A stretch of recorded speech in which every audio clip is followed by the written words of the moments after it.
Lo que vamos a aprender el día de hoy es diferenciar las estructuras anatómicas oculares, entender la organización básica del bulbo ocular y los principios de funcionamiento de sus estructuras.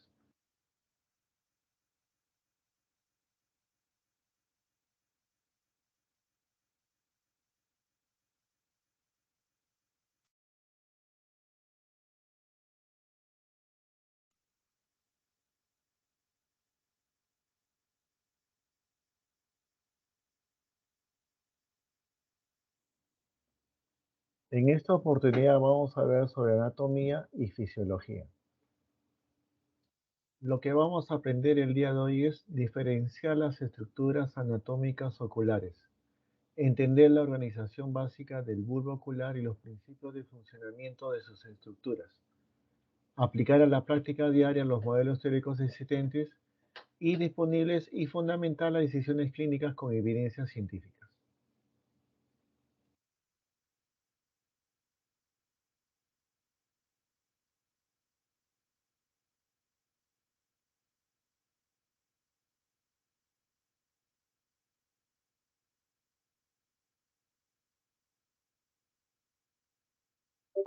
Vamos a hablar sobre el ojo, la órbita, región orbitaria y globo ocular. Como sabemos, el ojo es el órgano de la visión y está formado por el bulbo ocular y el nervio óptico. La órbita es donde se encuentra el ojo y las estructuras visuales accesorias. La región orbitaria es el área de la cara superpuesta a la órbita y al bulbo ocular. Incluye los párpados superior e inferior, así como el aparato lagrimal.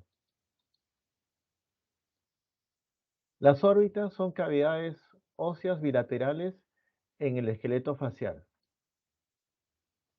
Su aspecto es semejante al de pirámides cuadrangulares huecas, cuya base se encuentra hacia la parte anterior y lateral, y su vértice se va a encontrar hacia la parte posterior y dirigida hacia la línea media. Las paredes mediales de ambas órbitas están separadas por las células semoidales y la porción superior de la cavidad nasal. Estas paredes son entre sí paralelas, mientras que las paredes laterales de ambas órbitas forman aproximadamente un ángulo de 90 grados entre ellas. Sin embargo, los ejes ópticos, es decir, los ejes de la mirada o dirección o línea visual de ambos bulbos oculares, son paralelas entre sí y van dirigidas hacia adelante. Es la llamada mirada de frente. La posición de los bulbos oculares se conoce como posición primaria. Las órbitas y la región orbitaria contienen y protegen a los bulbos oculares y a las estructuras visuales accesorias. La órbita tiene forma de pirámide cuadrangular, posee una base, cuatro paredes y un vértice. La base de la órbita está limitada por el borde de la cavidad orbitaria que rodea la entrada de la órbita. El hueso que forma el borde está reforzado para proteger el contenido orbitario y proporciona inserción al septo orbitario, que es una membrana fibrosa que se extiende hacia los párpados. La pared superior o llamada techo es aproximadamente horizontal y está formada por la porción orbitaria del hueso frontal que separa la cavidad de la órbita de la fosa craneal anterior. Cerca del vértice de la órbita, la pared superior está formada por el ala menor del esfenoides.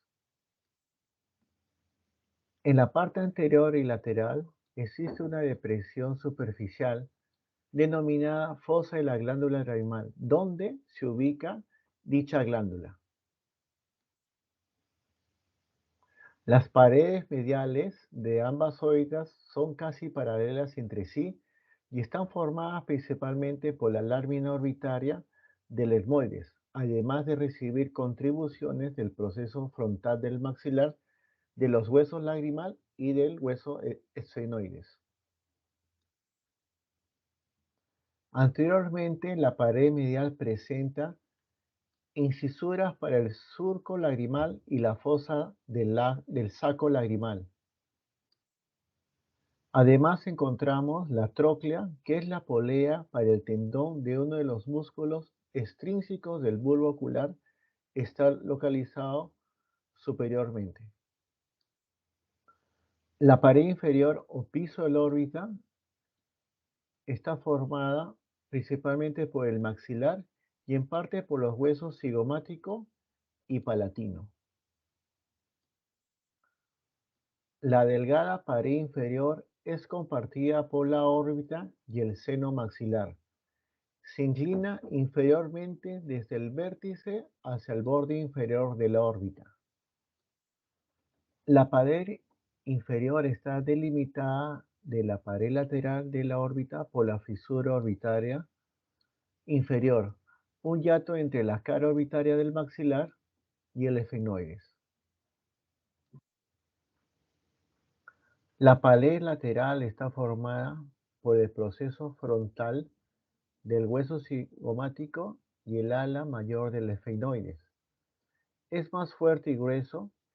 Este hecho es importante porque es la que se halla más expuesta y es más vulnerable a un traumatismo directo. Su porción posterior separa la órbita de las fosas temporal y craneal media.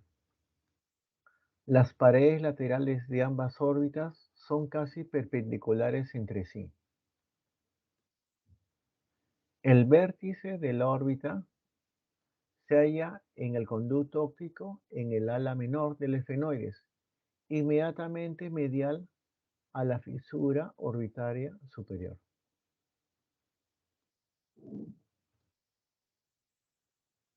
La parte más ancha de la órbita corresponde al ecuador del bulbo ocular, una línea imaginaria que lo rodea y sella equidistante entre su polo anterior y su polo posterior. Los huesos que forman la órbita están tapizados por la periórbita, el periosto orbitario. La periórbita se continúa en el conducto óptico y la fisura orbitaria superior con la capa perióstica de la duramadre.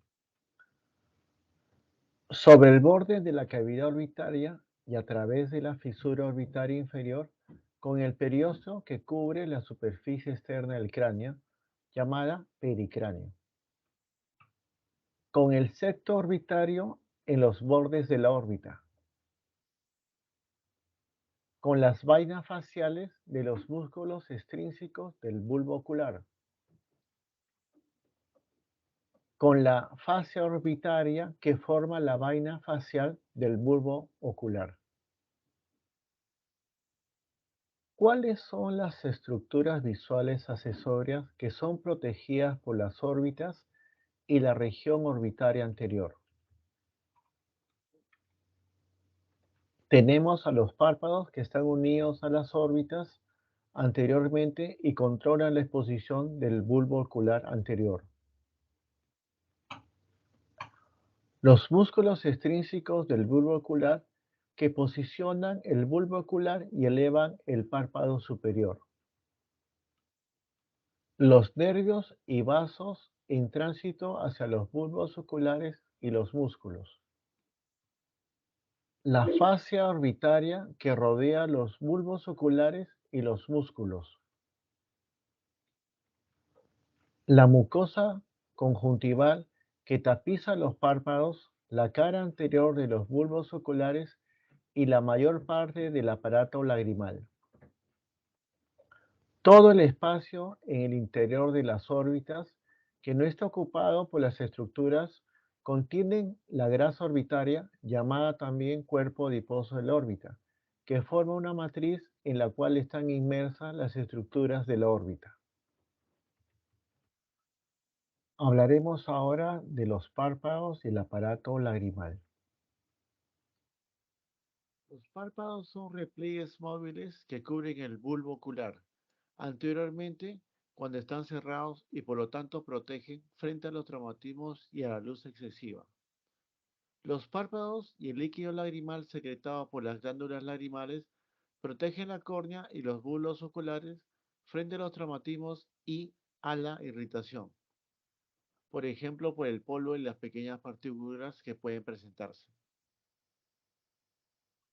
Los párpados están cubiertos externamente por una piel delgada e internamente por una mucosa transparente, la conjuntiva palpebral. Esta parte de la conjuntiva se refleja sobre el bulbo ocular, donde se continúa con la conjuntiva vulvar, que es delgada y transparente, y se halla unida laxamente a la cara anterior del bulbo ocular, que contiene pequeños vasos sanguíneos que son visibles. La conjuntiva vulvar se adhiere a la periferia de la córnea.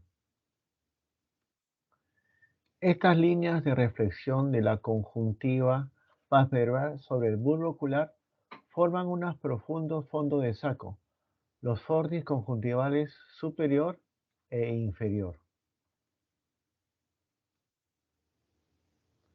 El saco conjuntival es el espacio limitado tanto por la conjuntiva palpebral y la vulvar.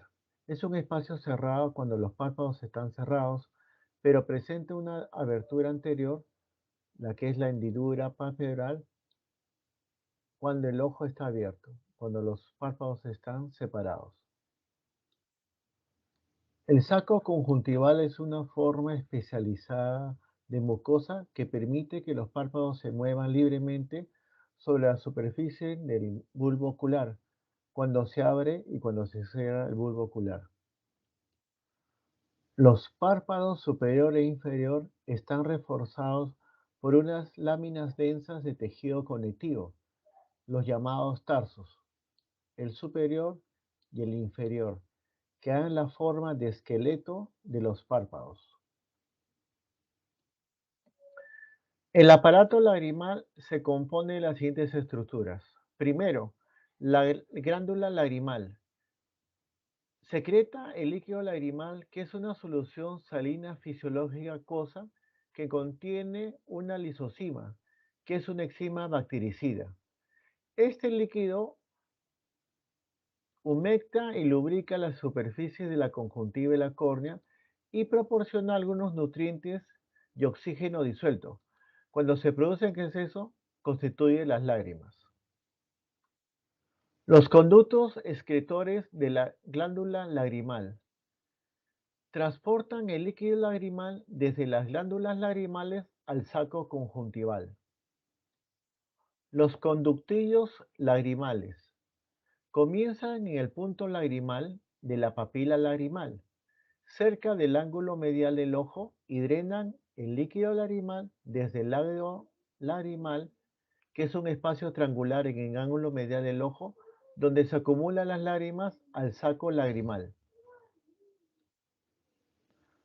Y finalmente, el conducto lazo lagrimal conduce el líquido lagrimal al meato nasal inferior, parte de la cavidad nasal inferior al cornete nasal inferior, que es la parte más inferior de las crestas curvadas hacia abajo en la pared lateral de la cavidad nasal. La glándula lagrimal de forma almendrada y unos 2 centímetros de longitud está situada en la fosa de la glándula lagrimal, en la parte superior y lateral de la órbita.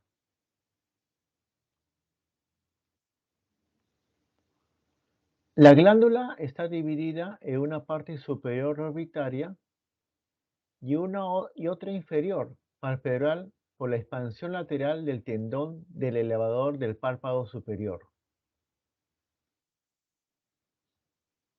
También se encuentran glándulas lagrimales accesorias, a veces en la parte media del párpado o a lo largo de los fornis superior e inferior del saco conjuntival.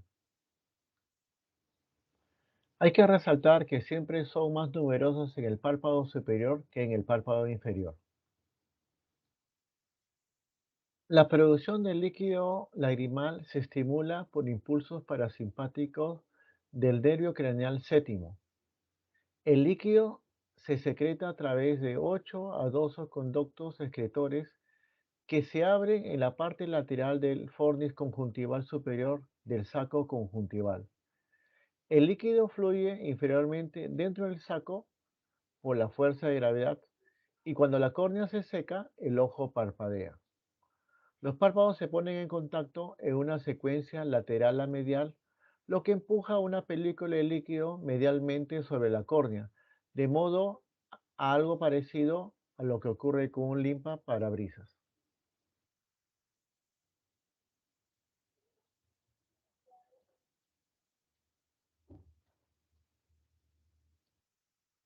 Hablemos ahora de la inervación de la glándula lagrimal.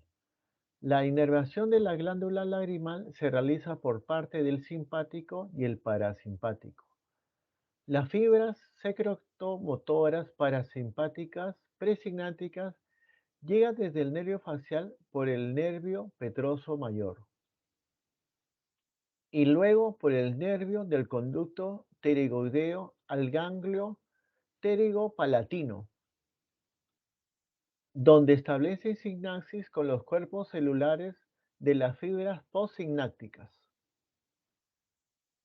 Las fibras sinápticas postsinápticas vasoconstrictoras que llegan desde el ganglio cervical superior por el plexo carotideo interno y el nervio petroso profundo.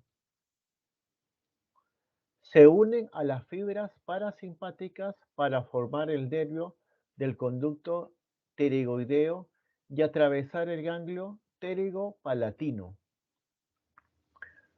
El ramo terminal comunicante del nervio psicomático del nervio quinto 2 lleva ambos tipos de fibras al ramo lagrimal del nervio oftálmico, por el cual penetran en la glándula lagrimal. Hablemos ahora sobre el bulbo ocular. El bulbo ocular contiene el aparato óptico del sistema visual. Ocupa la mayor parte de la porción anterior de la órbita, suspendida por 6 músculos extrínsecos que controlan sus movimientos y por un aparato suspensor facial. Mide aproximadamente unos 25 milímetros de diámetro. Todas las estructuras anatómicas interoculares adoptan una disposición circular o esférica. El bulbo ocular, propiamente dicho, posee 3 capas, aunque existe una capa adicional de tejido conectiva que rodea al bulbo ocular y lo mantiene dentro de la órbita. Esta capa de tejido conectivo está compuesta posteriormente por la vaina facial del bulbo ocular, fascia vulvar o cápsula de Teno, que forma la cuenca real para el bulbo ocular.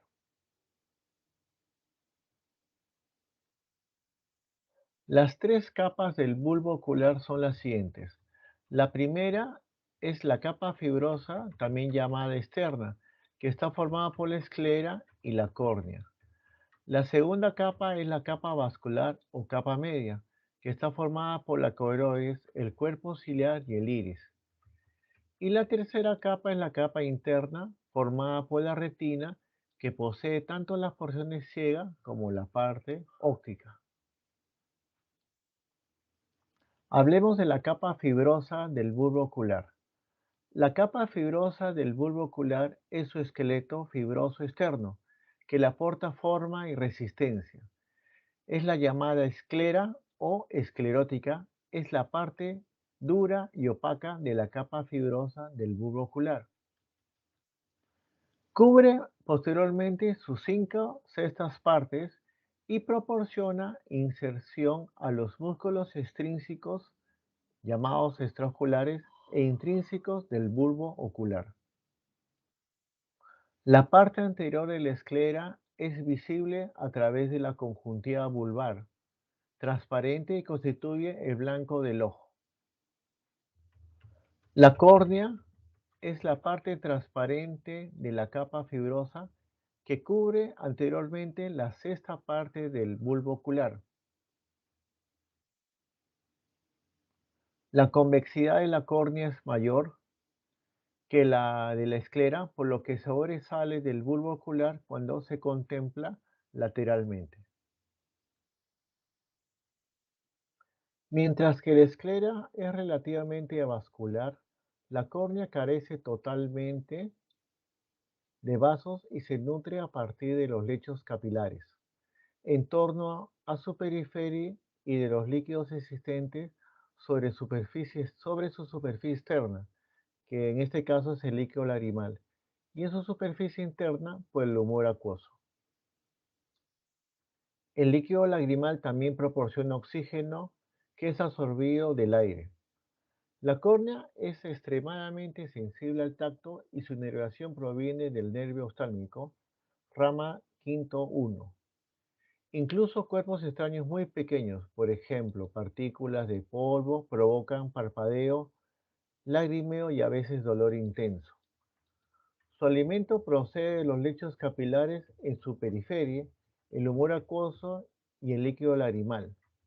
Este último también va a proporcionar oxígeno absorbido del aire y la desecación de la superficie corneal puede provocar la aparición de úlceras y lesiones corneales. El limbo de la córnea es el ángulo formado por la intersección de las curvaturas de la córnea y la esclera en una unión esclerocorneal. Esta unión constituye un círculo gris translúcido de aproximadamente 1 milímetro de ancho que incluye numerosas asas capilares que actúan para nutrir la córnea, que es avascular. La capa vascular del bulbo ocular. La capa vascular media del bulbo ocular, también denominada uvea o tracto uveal, se compone de coroides, cuerpo ciliar e iris. La coroides es una capa de color marrón rojizo oscuro situada entre la esclera y la retina. Es la parte de mayor tamaño de la capa vascular del bulbo ocular y tapiza la mayor parte de la esclera. Dentro de su lecho vascular denso y pigmentado hay vasos grandes y gruesos situados externamente cerca de la esclera. Los vasos más finos de la lámina coroido-capilar es un extenso lecho capilar, son más internos y adyacentes a la capa avascular de la retina, sensible a la luz, a la cual aportan oxígeno y nutrientes. Ingurgitada de sangre en vida, posee el ritmo de perfusión más elevado por gramo de tejido de todos los lechos vasculares del organismo. Esta capa es la causante de la reflexión de ojos rojos que se produce en las fotografías con flash. La coroides se une firmemente a la capa pigmentaria de la retina, pero puede desprenderse con facilidad de la esclera. La coroides se continúa anteriormente con el cuerpo ciliar. El cuerpo ciliar es un engrosamiento anular de la capa vascular posterior a la unión esclerocorneal y es tanto muscular como vascular. Conecta la coroides con la circunferencia del iris. El cuerpo ciliar proporciona inserción al cristalino, la contracción y la relajación del músculo liso del cuerpo ciliar. Dispuesto circularmente, controla el grosor del cristalino y por lo tanto su enfoque. Los pliegues existentes en la superficie interna del cuerpo ciliar, llamados procesos ciliares, secretan el humor acuoso que llenan la cámara anterior del bulbo ocular. Hablemos del iris. El iris descansa literalmente sobre la superficie anterior del cristalino. Es un delgado diafragma contráctil con una abertura central llamada la pupila, que se encarga en transmitir la luz de la parte externa hacia el interior del ojo. En estado de vigilia, el tamaño de la pupila varía continuamente para regular la cantidad de luz que penetra en el ojo. Dos músculos involuntarios controlan el tamaño de la pupila. El esfínter de la pupila, dispuesto circularmente y estimulado de forma parasimpática, disminuye su diámetro, contrae la pupila, produciendo la llamada miosis pupilar. Y el dilatador de la pupila, dispuesto radialmente y estimulado simpáticamente, aumenta su diámetro dilatando la pupila. La naturaleza de las respuestas pupilares son paradójicas. La respuesta simpática generalmente suele ocurrir de inmediato, pero puede demorar hasta 20 minutos para que la pupila se dilate en respuesta a una luz débil, como en el teatro oscuro. En cambio, las respuestas parasimpáticas son típicamente más lentas que las simpáticas, pero la constricción pupilar estimulada parasimpáticamente suele ser instantánea. Puede ocurrir una dilatación pupilar, midriasis, demasiado prolongada en ciertas enfermedades o bien por traumatismos o al consumir ciertas drogas.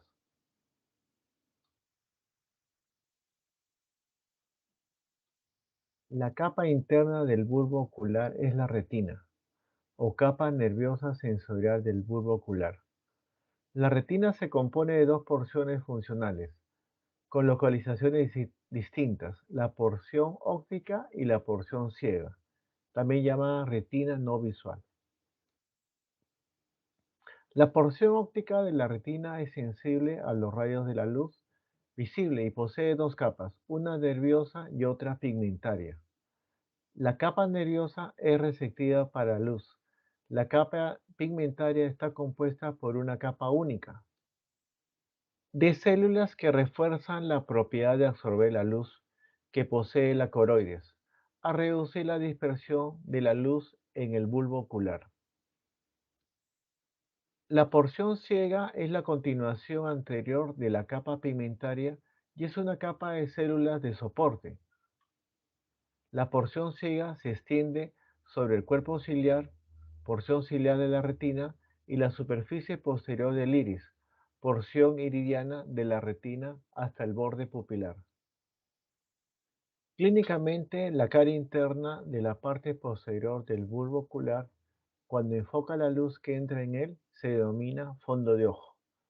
La retina del fondo del ojo incluye un área circular particular denominada disco del nervio óptico o disco óptico, también llamado papila óptica, lugar donde penetra en el bulbo ocular las fibras sensitivas y los vasos vehiculados por el nervio óptico, que es el segundo par craneal. Como no contiene fotorreceptores, el disco óptico es insensible a la luz, por lo tanto, esta parte de la retina suele recibir la denominación de punto ciego.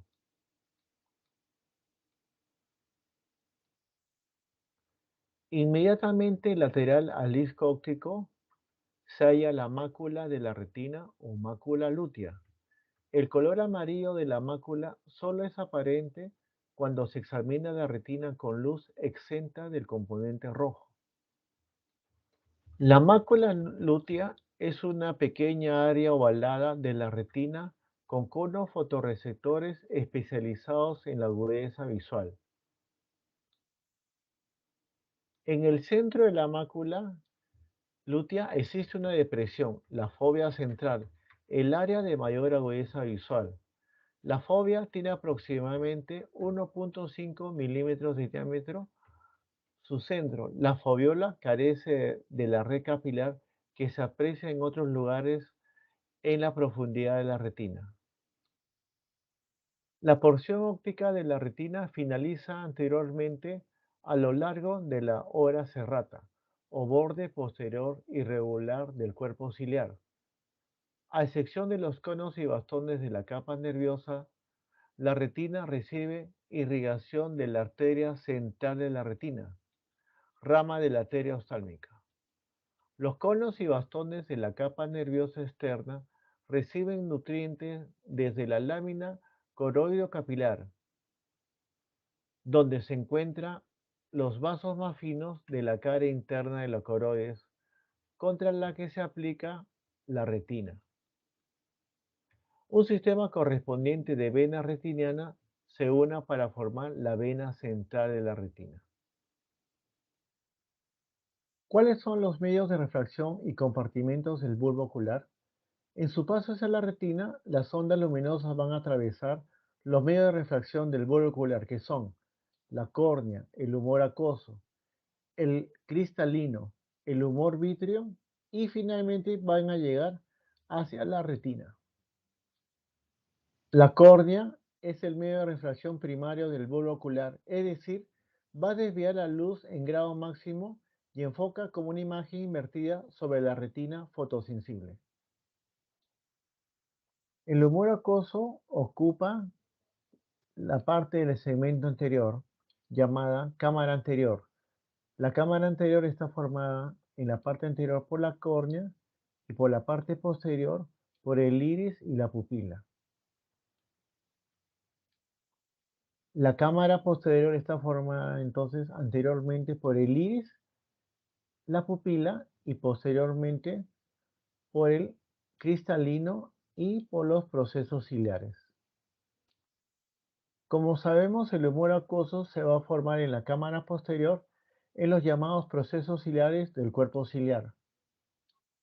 Esta solución, que es acuosa y transparente, proporciona los nutrientes necesarios a la córnea y al cristalino, que son avasculares. Después de atravesar la pupila, el humor acuoso se dirige al segmento anterior y de ahí va a drenar a través de la red trabecular situada en el ángulo iridio corneal, en el seno venoso de la esclera. El humor acuoso se va a extraer en el plexo límbico, que es una red de venas esclerales próximas al limbo de la córnea que drenan a su vez a las tributarias de las venas vorticosas y de las venas ciliares anteriores. Este líquido formado en la cámara anterior por el humor acuoso es parte importante de la presión intraocular, que va a reflejar el equilibrio entre la producción de humor acuoso y su drenaje. En esta imagen observamos al cristalino, que se encuentra ubicado posteriormente del iris y anteriormente del humor vítreo del cuerpo vítreo. El cristalino es una estructura transparente y biconvexa que se halla encerrada en una cápsula. La cápsula del lente es muy elástica y está anclada en los procesos ciliares, circundantes por las fibras zonulares que constituyen colectivamente lo que se llama la zónula ciliar, que es un ligamento suspensorio del cristalino. Aunque la mayor parte de la refracción se produce a nivel de la córnea, el cristalino va a cambiar constantemente su convexidad, sobre todo de la cara anterior, para afinar el enfoque sobre la retina de los objetos que se encuentran a nivel cercano o distante. Es a nivel del músculo ciliar el cual va a modificar la forma del cristalino. En ausencia de estímulos nerviosos, aumenta el diámetro del anillo muscular relajado. El cristalino suspendido en el anillo se halla a tensión, pues su periferia queda sometida a estiramientos que la adelgazan o la hacen menos convexa.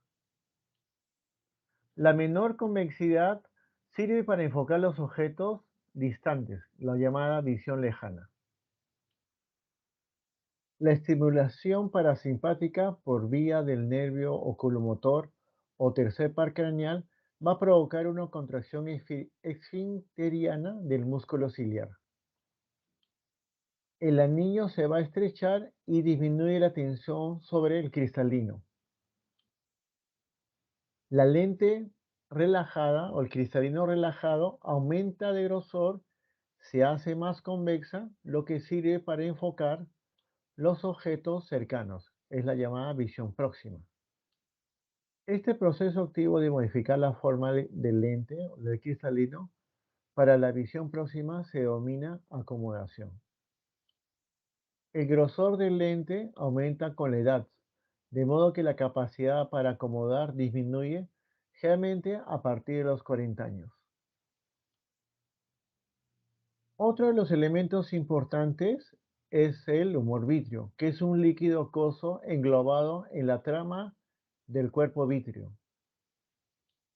Esta es una sustancia transparente gelatinosa que se ubica en las 4/5 partes posteriores del bulbo ocular. Se encuentra generalmente por detrás del cristalino y ocupa, como se explicó, las 4/5 partes del globo ocular. También se denomina la cámara postrema o cámara vítrea. Además de transmitir la imagen, la luz, el humor vítreo mantiene la retina en su lugar y soporta al lente. Los músculos centríficos del bulbo ocular son el elevador del párpado superior, los cuatro rectos, el superior, el inferior, el medial y el lateral, y dos oblicuos, el superior y el inferior. Estos siete músculos van a actuar conjuntamente para mover el párpado superior y el bulbo ocular. Los movimientos del bulbo ocular se producen por la rotación en torno a tres ejes: el vertical, el transverso y el antero-posterior, y se describe según la dirección del movimiento de la pupila desde la posición primaria o del polo superior del bulbo ocular desde la posición neutra. La rotación del bulbo ocular en torno al eje vertical va a desplazar la pupila medialmente hacia la línea media, lo que se dice aducción, o lateralmente alejándose de la línea media, lo que se dice la aducción. La rotación en torno al eje transversal mueve la pupila superiormente, lo que se llama elevación, o inferiormente, lo que se llama descenso. Los movimientos alrededor del eje antero-posterior, que corresponde al eje de la mirada en posición primaria, desplaza el polo superior del bulbo ocular medialmente, lo que se llama rotación medial o intorsión, o lateralmente, lo que se llama rotación lateral o extorsión. Estos movimientos de rotación acomodan los cambios producidos al ladear la cabeza. En esta animación vamos a hablar sobre los diferentes músculos extrínsecos del bulbo ocular. Vamos a comenzar por el elevador del párpado superior. El origen es el ala menor del efenoides, superior y anterior al conducto óptico. Su inserción es el tarso superior y la piel del párpado superior. La inervación la va a realizar el nervio oculomotor, el nervio craneal tercero. La capa profunda, que es el músculo tarsal superior, va a estar inervada por las fibras simpáticas. Y su acción principal es elevar el párpado superior.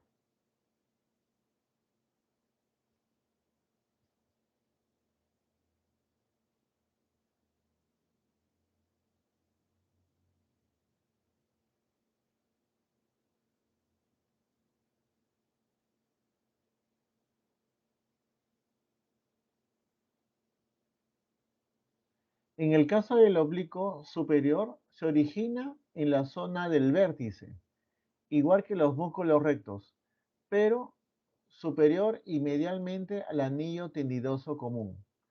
Sin embargo, su tendón atraviesa la tróclea, justo por dentro del borde súpero y medial de la órbita, lo que reorienta su línea de tracción, como vemos aquí en la imagen. Está inervado por el nervio troclear, que es el cuarto par craneal, y su acción principal es aduce, desciende y rota medianamente el bulbo ocular.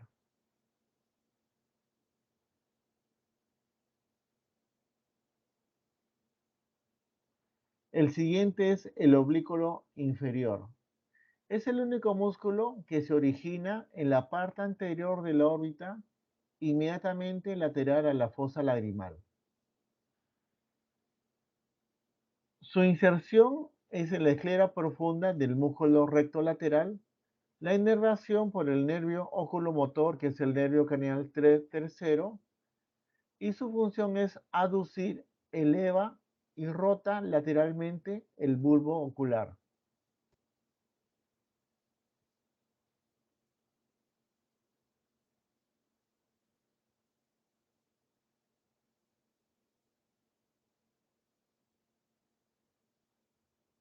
El siguiente músculo es el recto lateral. Su origen es en el anillo tendidoso común. Su inserción es en la esclera justo posterior a la unión esclerocorneal. La inervación de este músculo lo va a realizar el nervio abducen, que es el nervio craneal sexto. Y su acción principal es aducir el bulbo ocular.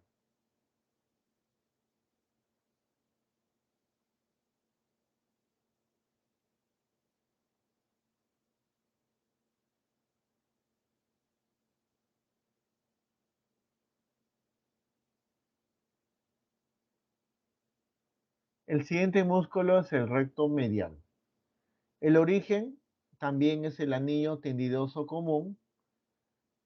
Su inserción va a ser a nivel de la esclera, justo posterior también a la unión esclerocorneal. Su inervación, el nervio oculomotor o nervio craneal tercer par. Su función es aduce el bulbo ocular. Vemos la inserción a este nivel. El otro músculo es el recto inferior. También su origen es el anillo tendinoso común. Su inserción va a ser en la esclera, justo posterior también a la unión esclerocorneal. Su inervación, también como el anterior, es el nervio oculomotor o tercer par craneal. Y su función es descender, aduce y rota lateralmente el bulbo ocular. El último músculo extrínseco es el recto superior. Igual que los tres anteriores, su origen es en el anillo tendinoso común. Su inserción es en la esclera, justo también posterior a la unión esclerocorneal, inervado por el nervio oculomotor o nervio craneal número 3. Su función, obviamente, es elevar, aduce y rota medianamente el bulbo ocular.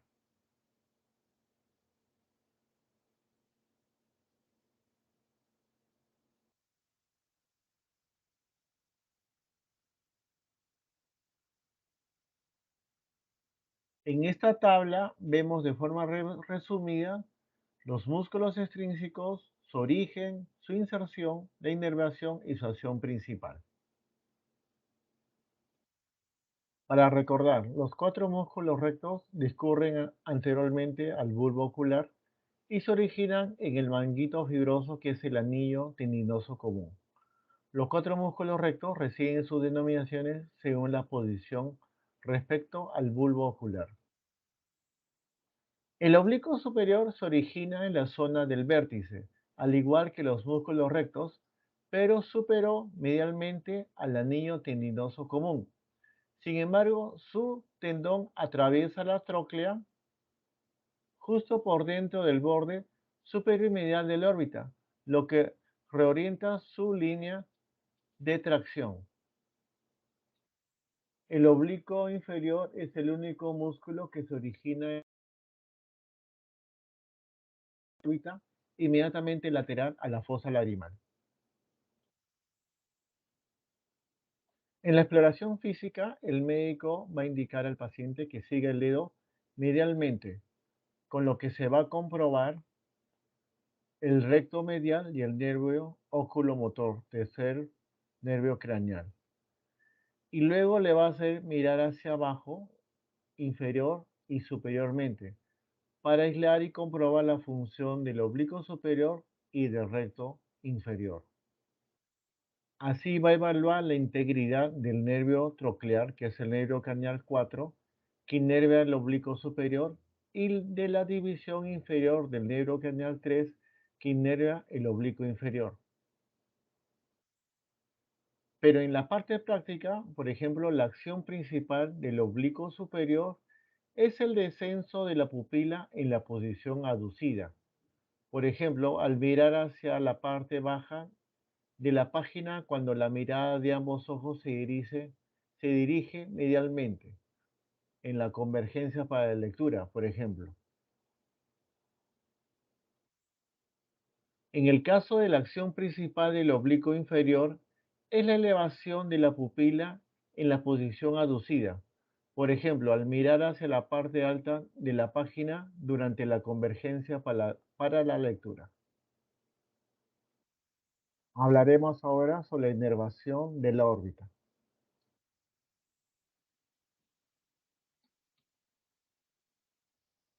Los nervios ópticos se inician en la lámina cribosa de la esclera, donde las fibras nerviosas amilínicas perforan la esclera y luego se milanizan posteriormente al disco óptico. Además del nervio óptico, nervio canal 2, los nervios de la órbita incluyen los que penetran a través de la fisura orbitaria superior e inervan los músculos oculares. Número uno, los nervios oculomotor. Número 2, el nervio troclear, que es el nervio craneal 4. Y tercero, el abducen, que es el nervio craneal sexto. Los nervios troclear y abducen pasan directamente al músculo inervado por cada uno. El nervio oculomotor se fracciona en una división superior y otra inferior. El ramo superior va a inervar los músculos del recto superior y elevado del párpado superior. Y el ramo inferior va a inervar los músculos del recto medial e inferior y el oblicuo inferior. Y lleva fibras parasimpáticas presignáticas al anillo ciliar.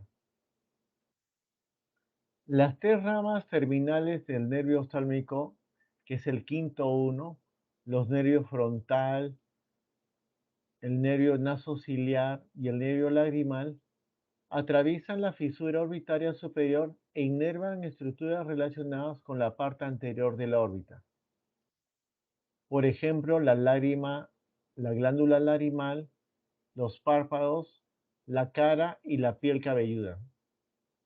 Los ramos cutáneos del nervio craneal B1 o quinto 1, los nervios lagrimal, frontal e infracoclear se van a describir en los nervios cutáneos de la cara y la piel cabelluda. En esta figura vemos los movimientos binoculares y los músculos que lo producen. La figura central corresponde a la posición primaria. En el caso que el paciente mira hacia el lado derecho, el ojo derecho se va a alejar de la línea media. Eso se llama abducción y está comandado por el recto lateral que corresponde al nervio sexto paracraneal. En cambio, el ojo izquierdo se va a dirigir hacia la línea media o aducción, en el cual está comandado por el recto medial o tercer paracraneal. En el caso de la mirada hacia el ojo izquierdo se va a alejar de la línea media, comandado por el recto lateral o sexto paracraneal. En cambio, el ojo derecho se va a acercar a la línea media, comandado por el recto medial, lo que se llama una aducción. Si el paciente dirige la mirada hacia la parte superior, que se llama elevación, estos van a intervenir el recto superior y el oblicuo inferior, comandados por el tercer par craneal. En cambio, si el paciente mira hacia la parte inferior o descenso, va a ser comandado por el oblicuo superior y el recto inferior. Así también como las miradas laterales, tanto en la parte superior o en la parte inferior, vemos acá las diferentes combinaciones que deben realizar los músculos y deben realizar la función de los nervios pares craneales correspondientes. El ganglio ciliar es un pequeño grupo de cuerpos neuronales parasimpáticos postsinápticos asociados con el nervio craneal quinto 1. Se localiza entre el nervio óptico y el músculo recto lateral hacia el límite posterior de la órbita. Este ganglio va a recibir fibras nerviosas de tres procedencias. Primero, fibras sensitivas del nervio craneal quinto 1 por vía de la red sensitiva o naso ciliar del ganglio ciliar. Segunda, fibras parasimpáticas presinápticas del nervio craneal tercero oculomotor por vía de la raíz parasimpática o oculomotora del ganglio ciliar. Y tercero, la raíz simpática, que son fibras postsinápticas del plexo carotidio interno por vía de la raíz simpática del ganglio ciliar. Los nervios ciliares cortos surgen del ganglio ciliar y se consideran como ramas del nervio craneal quinto 1. Van a llevar fibras parasimpáticas y simpáticas al cuerpo ciliar y al iris. Los nervios ciliares cortos se componen de fibras parasimpáticas postsinápticas que nacen en el ganglio ciliar. Fibras aferentes del nervio nasociliar que pasan a través del ganglio y fibras simpáticas postsinápticas que también pasan a través de él. Los nervios ciliares largos son ramas del nervio nasociliar, que es el nervio craneal quinto 1, que llegan al bulbo ocular sin pasar por el ganglio ciliar y llevan fibras parasimpáticas postsinápticas al dilatado de la pupila y fibras aferentes del iris y la córnea. Los nervios hemoidales subposterior y anterior, ramos del nervio nasociliar que surgen en la órbita, salen por la abertura de la pared medial de la órbita para inervar las mucosas del seno inferior y las celdillas hemoidales y de las cavidades nasales, así como de la dura madre de la fosa craneal anterior. Hablaremos de la vascularización de la órbita. Las arterias de la órbita. La irrigación sanguínea de la órbita corre a cargo principalmente de la arteria oftálmica, que es rama de la arteria carótida interna. La arteria infraorbitaria, rama de la arteria carótida externa, también irriga estructuras relacionadas con la pared inferior de la órbita. La arteria central de la retina, rama de la arteria oftálmica, surge inferiormente al nervio óptico, perfora su vaina y discurre dentro de él hasta el bulbo ocular, donde emerge en el disco óptico. Son sus ramas las que se extienden por la cara interna de la retina. Las ramas finales de estas son las llamadas arterias terminales o arteriolas y constituyen la única irrigación que recibe la cara interna de la retina. La cara externa de la retina está irrigada también por la lámina coroido-capilar. De las aproximadamente 8 arterias ciliares posteriores, que también son ramas de la arteria oftálmica, 6 arterias ciliares posteriores cortas irrigan directamente la coroides, que nutre la capa externa no vascular de la retina. Las arterias ciliares posteriores, una a cada lado del bulbo ocular, discurren entre la esclera y la coroides para anastomarse con las arterias ciliares posteriores, continuadores de la rama muscular de la arteria oftálmica a los músculos rectos, e irrigar el plexo ciliar. Esta tabla nos muestra de forma resumida las diferentes arterias de la órbita, la arteria, el origen y su recorrido y distribución. En el caso de la arteria oftálmica, como se mencionó, su origen en la arteria carótida interna, cuyo recorrido es atravesar el conducto óptico para alcanzar la cavidad orbital.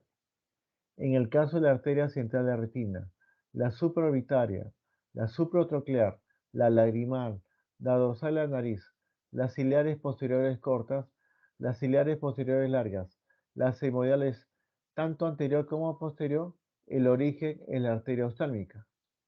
En el caso de la ciliar anterior, origen, rama muscular de la arteria oftálmica y la infraorbitaria, rama de la tercera porción de la arteria maxilar. En el caso de las venas de la órbita, el drenaje venoso de la órbita se va a realizar a través de las venas oftálmicas, tanto superior como la inferior, que atraviesa la fisura orbitaria superior y penetra en el seno cavernoso. La vena central de la retina puede penetrar directamente el seno cavernoso, aunque puede unirse antes a una de las venas oftálmicas. Las venas vorticosas procedentes de la capa vascular del bulbo ocular drennan en la vena oftálmica inferior. El seno venoso de la esclera es una estructura vascular que rodea la cámara anterior del bulbo ocular y constituye la vía de retorno del humor acuoso a la circulación sanguínea. Finalmente hablaremos sobre la anatomía de superficie del ojo y el aparato lagrimal. La parte anterior de la esclera, el llamado blanco del ojo, está cubierta por la conjuntiva vulvar, que es transparente y que contiene vasos sanguíneos conjuntivales que son minúsculos pero que son visibles.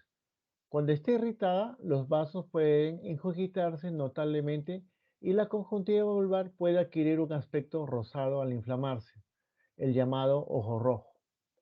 La esclera normal generalmente es dura y opaca, pero puede aparecer ligeramente azulada en el lactante y en el niño, y presenta una tonalidad amarillenta en muchos ancianos. La parte anterior del ojo, que es la córnea, es transparente. Se continúa en sus bordes con la esclera. En una vista lateral, la mayor parte visible del ojo hace una ligera prominencia a través de la hendidura palpebral. Se observa que la córnea tiene una mayor curvatura, que es la convexidad, a diferencia del resto del bulbo ocular, que está cubierta por esclera. Por lo tanto, existe un ligero ángulo en la unión esclerocorneal, el limbo de la córnea. Esta prominencia de la córnea da lugar también a que se pongan en manifiesto los movimientos del bulbo ocular cuando los párpados están cerrados.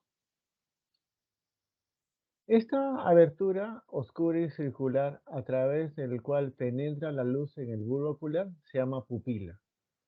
Esta está rodeada por el iris, que es un diafragma pigmentado de forma circular.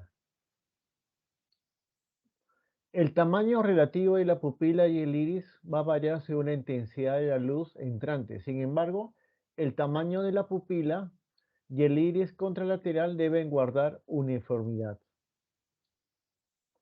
La conjuntiva, que es esta parte, conjuntiva ocular, se refleja de la esclera a la superficie profunda del párpado. La conjuntiva paperal normalmente es roja y vascular. Con experiencia, la exploración puede aportar cierta valoración sobre el nivel de hemoglobina del paciente. Suele a veces examinarse cuando el paciente tiene anemia, afección de la sangre que habitualmente se manifiesta por palidez de las mucosas. Cuando el párpado superior se coloca en eversión, o sea, de forma volteada, se puede observar la conjuntiva palpebral, que puede apreciarse el tamaño y la extensión del zarzo superior englobado en él. Y en general se puede poner en manifiesto las glándulas tarsales a través de la conjuntiva palpebral, en forma de bandas verticales amarillentas. Un examen detenido puede observarse las aberturas de las glándulas, que son aproximadamente unas 20 por cada párpado. Sobre los bordes de este párpado, posteriormente se van a encontrar unos cilios emergentes que son las llamadas pestañas. En la continuación de la conjuntiva vulvar con el epitelio anterior de la córnea y la conjuntiva palpebral se forma lo que se llama el saco conjuntival. La hendidura palpebral es la boca, por decirlo así, o abertura anterior de este saco conjuntival.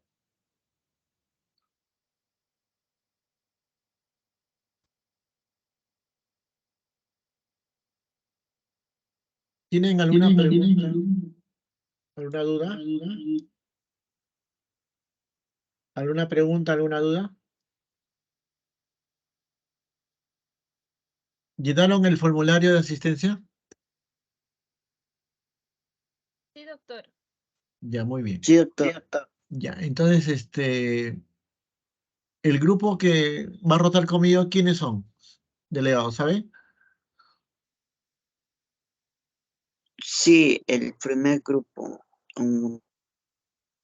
Ya, ellos van, entonces el día de mañana, ¿cuándo comienza su rotación? ¿Mañana o el viernes? El viernes, doctor. Ya. Entonces, el viernes en mi grupo yo voy a estar en la Clínica La Luz, en el tercer piso, consultorio 307, a partir de las 9 de la mañana. ¿Ya? La Clínica La Luz de la Avenida Arequipa, que queda cerca al costado del Canal 5, que está en la Avenida Arequipa 1148. ¿Alguna pregunta, alguna duda sobre el tema?